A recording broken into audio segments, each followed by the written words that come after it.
M3S. Installation steps for automatic lifting operation platform. Check all components after receiving the lifting platform. Lifting operation platform, main support arm, vertical support arm, keyboard tray, monitor holder, screws and tools.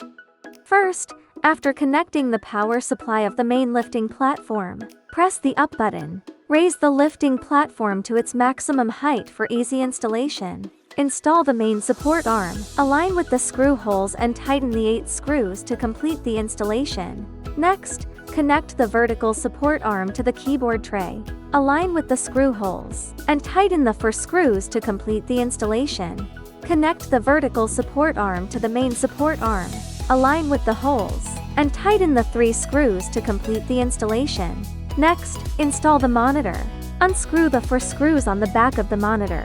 Then align the monitor holder with the corresponding holes.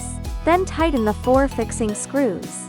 Please note the orientation of the monitor holder here. After completion, first unscrew the built-in screws on the vertical support arm. Then take the hook of the monitor holder, hang it on the vertical support arm. Tighten the fixing screws that were just removed to secure it.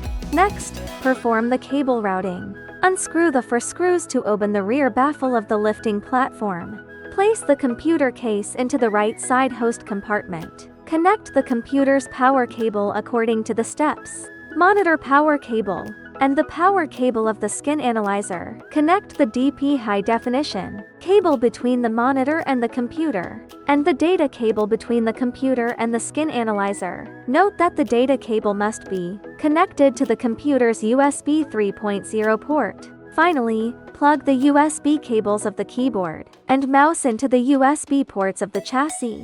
Cover the rear baffle of the lifting platform and organize the cables, as shown in the figure. Finally, plug in the skin analyzer's data cable and power cable. Turn on the computer and the skin analyzer. After the device starts up normally, complete the installation. Thank you for watching.